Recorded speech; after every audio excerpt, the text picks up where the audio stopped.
we knew that one of the ingredients of our success had to be low cost. So our first corporate offices, we borrowed from the little Fairfield Inn nearby.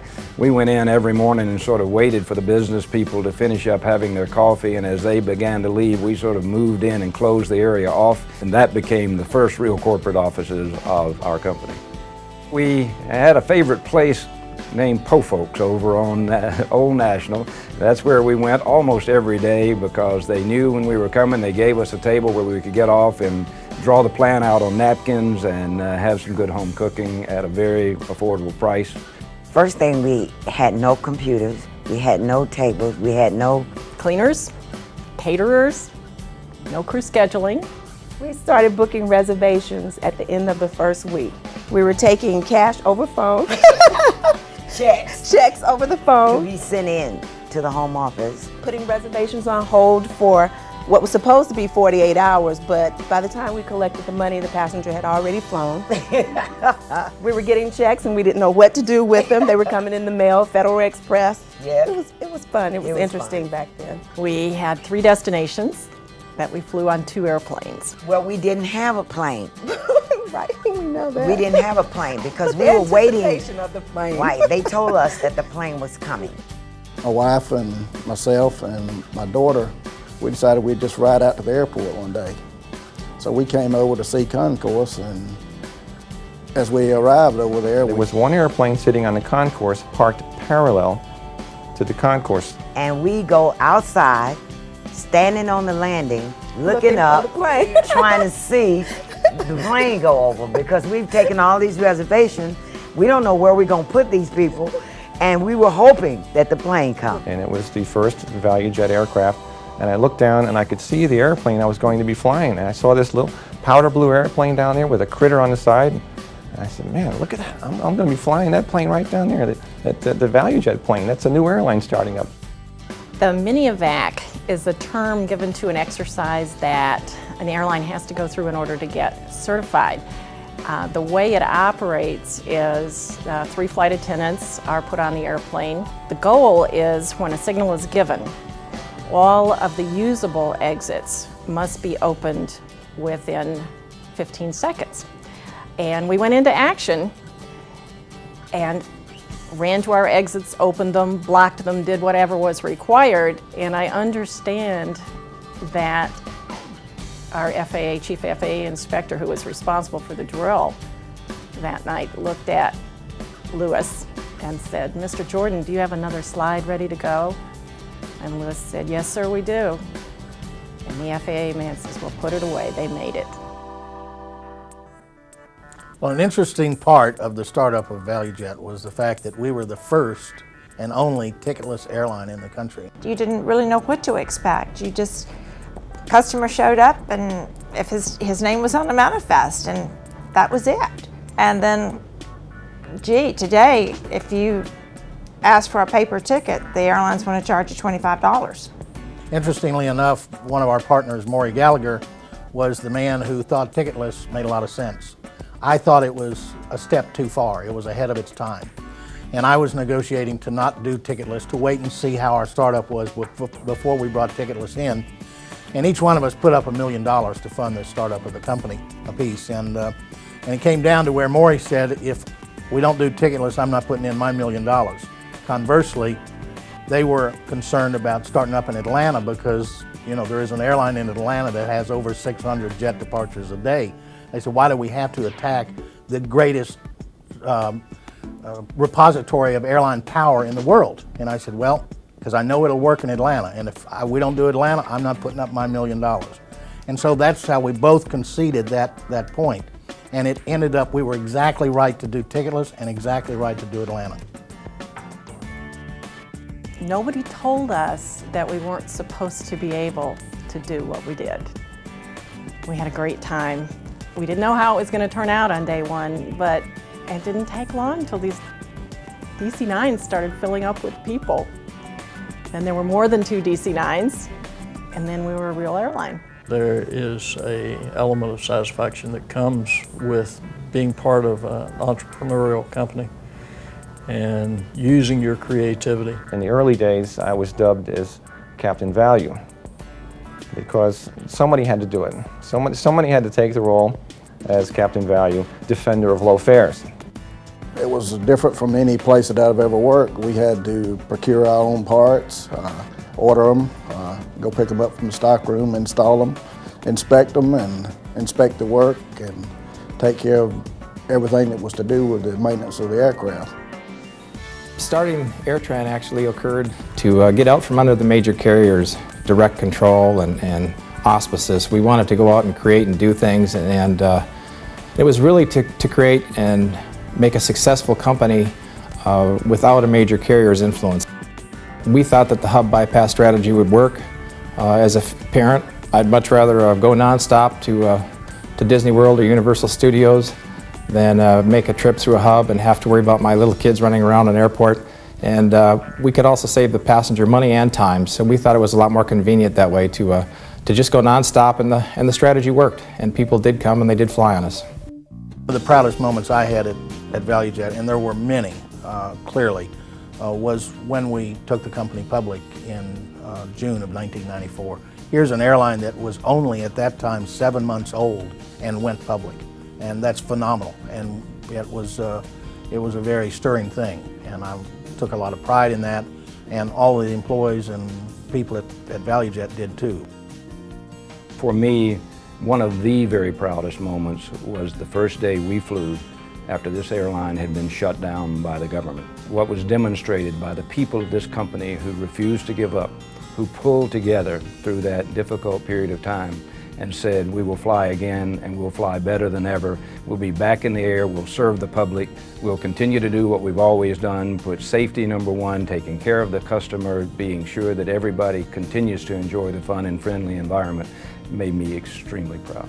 I was coming into work that morning, and you know, typically you don't see rainbows except for in the afternoon, and I was coming up 85, getting on 285 to come around to the office, and there was a plane taking off, and as I looked, there was a rainbow over the plane, and I was like, fly, critter, fly, because everything had been so precarious at that point, and it was just such a good feeling to know that, you know, we had weathered the storm and we were gonna make it. I've never been to New York, and I got a chance to go, and just to be on the floor at the New York Stock Exchange, for me was great, because I'd never been to New York, never wanted to go, but going with the team that I went with, the management team, that was wonderful.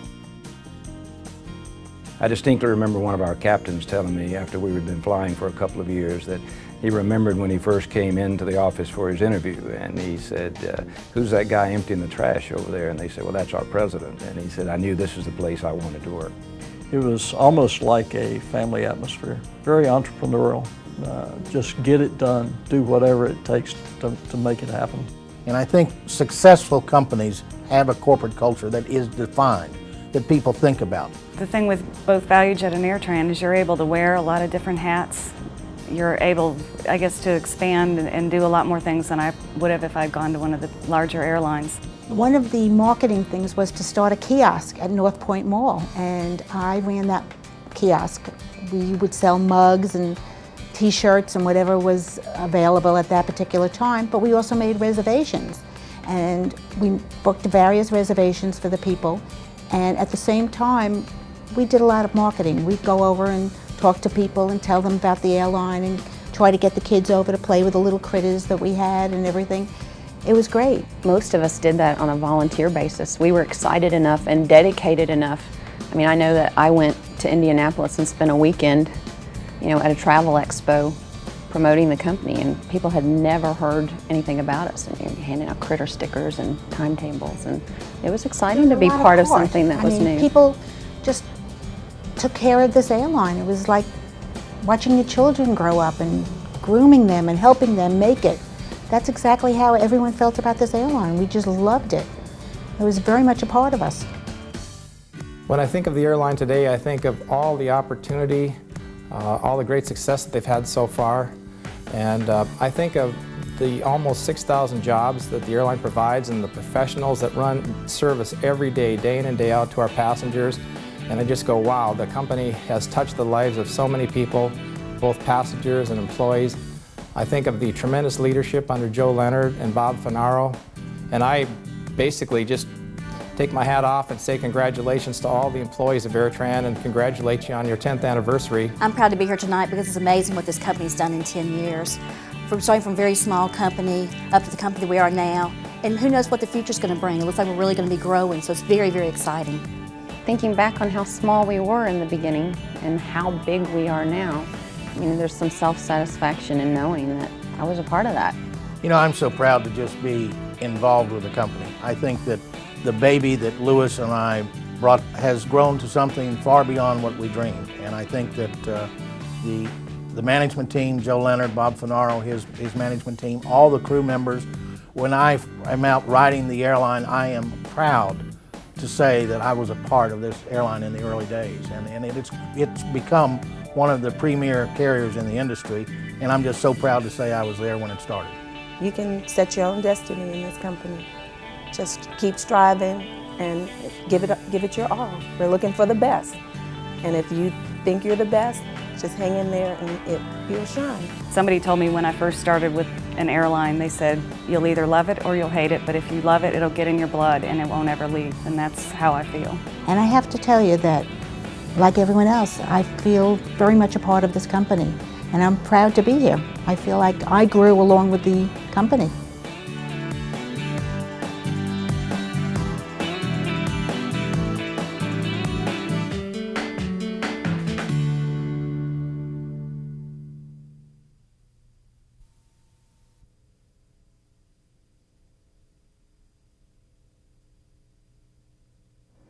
This is Jim Phillips, wishing AirTran Airways a very happy 10th anniversary. You have been a great launch customer for the 717 and a strong business partner with Boeing. It has been an honor to be associated with AirTran and the 717 program from the very beginning. The 717 team is proud the 717 has contributed to the growing success of AirTran as one of America's most successful low-fare airlines. You demonstrate what it takes to deliver comfortable, efficient, and reliable passenger service. I want to thank the AirTran team for its confidence in the 717 and to extend a special thanks to Joe Leonard and his team for excellent leadership. Happy anniversary, AirTran. Without AirTran, we might not be standing here having this conversation. AirTran has been quite a shot in the arm for us. We're really proud to be able to work with them and that they would enjoy our planes so much and so much success. When we were kind of low on our rates and everything, AirTran was the only thing that was for sure for our company. With their order of a total of 100 airplanes, it brought us longevity. AirTran has given the 717 the opportunity to prove itself. Oh, I think it's a revival of the Long Beach facility, to be real honest with you. They've given the airplane exposure, and by giving it exposure, I think a lot of other players are coming to the table and realizing that a small operator can get out there and make quite a bit of money with an airplane that's efficient, that meets the values that we want in the aerospace industry, that hits the dispatch reliability targets, and gives them the kind of profit that they're looking for.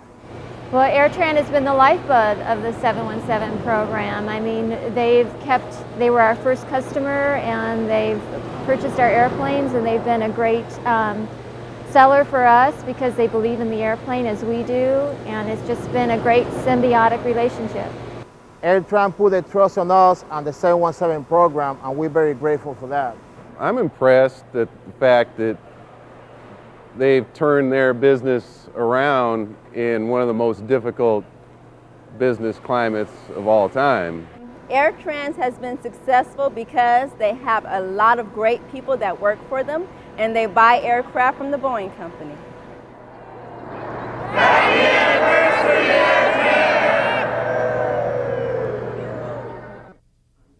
Hi, I'm Carolyn Corvey, Vice President and General Manager of the 737 program. I want to add my congratulations to everyone at AirTran on reaching your 10-year anniversary. This is a terrific milestone and truly a time for celebration.